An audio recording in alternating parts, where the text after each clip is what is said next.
So we're going to look at where you can find smart quotes or typographer's quotes versus where you can find prime marks. So the first thing I want you to see in InDesign is under here, there we go, preferences. Under type, you'll see this big scary looking pane here. And I want you to see up here it says use typographer's quotes.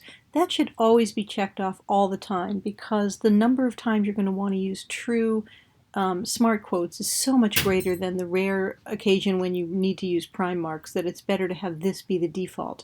So if you open preferences before, when you open InDesign before you have any particular file opened up and you check that, make sure it's checked off, then it will become the default, and anytime you open a new file it will be there. So that's always the best thing to do. So you'll see that since it's checked, if I put a quotation mark there, you'll see it automatically gets smart quotation marks, and we like that.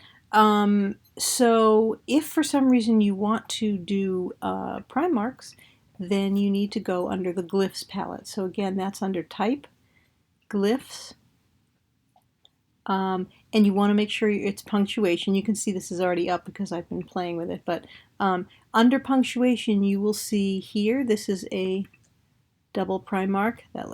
You should already be kind of shivering in your shoes looking at that going, oh, that's wrong, that's wrong.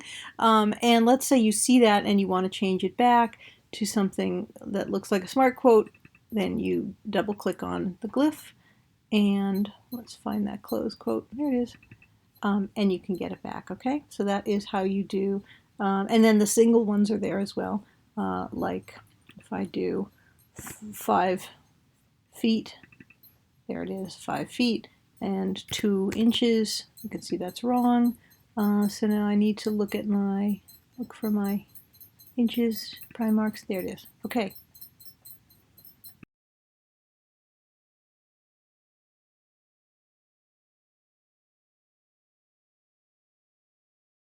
So now we have this here, and I want to show you something. You can see that with the quotation marks here, even though these are left aligned, that is, they're both, if you check the alignment, they're both lined up to the left in their text box. But optically, can you see how it looks like this first line is indented a little bit? That's because the raised quotation mark kind of gives you visually a bite out of that first line. And if you wanted to sort of visually align them, you could fuss with that. I'm going to hide the guides.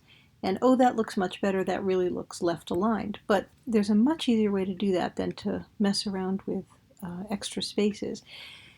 And that is, you can see it's already up. Go under type, go under story. I don't know why it's called story. I've never been able to figure that out. And check optical margin alignment. Check this little box and watch what happens. Whoop, they shift over. And you can adjust the amount of shift here visually. If I hide the guides, you'll see that works. So story function, optical margin alignment, is always something you want to use because even if it's with much smaller type, if you have a lot of text, let's do this for a second.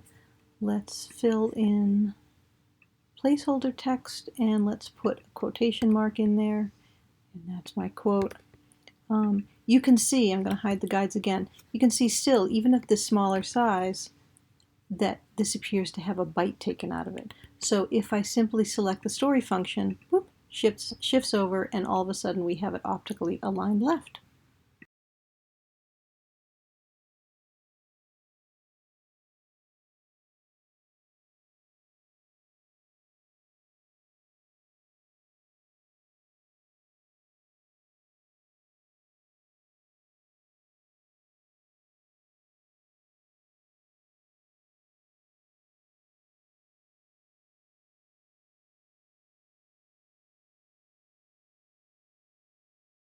Okay, so we have something that I'd like to turn into a bulleted list, and I'm going to show you how to do that. So the first thing is, it is set at 12 on 18 points, and the bullet shortcut command is Option 8. So I put my cursor there, Option 8 just gives me a bullet, and Option 8. Great. So, a couple things I want you to notice. Number one, the bullet, which will be the same size, 12 points in this case, as the type, is really big. It just looks like this really hairy thing. So I will always undersize a bullet, not too small, you don't want to go too tiny, but a point or two down depending on what size. Obviously, the bigger the size, if you're using display size, it would be more than a point or two, so it has to be proportional. But let's say I want to take this down a little bit. Fine. The next thing you want to see is that the function of a bullet is really to draw your eye to the individual things on the list, and because the bullets are right up against the type, it really doesn't do that. So we need to create a little bit of space. So I'm going to bring up my tabs, and I'm going to bring a cursor somewhere out there, and then I'm going to put my cursor there and go tab, tab, tab, tab, and at that point I can then adjust this as I want. So you want some space, you don't want a whole lot of space. I'm going to show you what that looks like.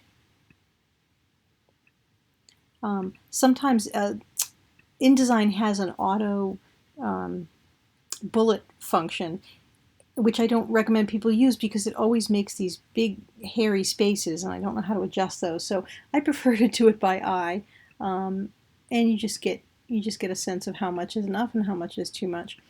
So that's looking okay. And then what I want you to see is that, well, the with no pulp, because this is an entry in the list that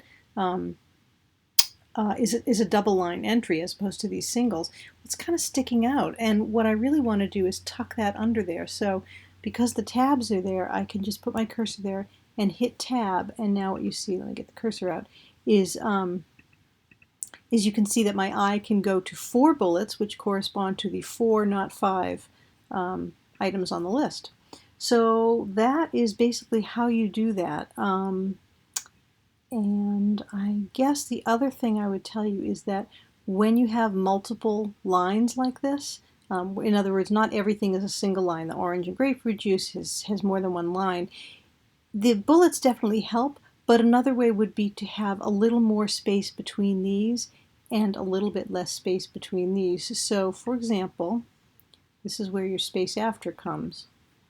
You would have, what did I say this was? This is now 12 on 18. So if I wanted, let's say, a half line space, I would do that.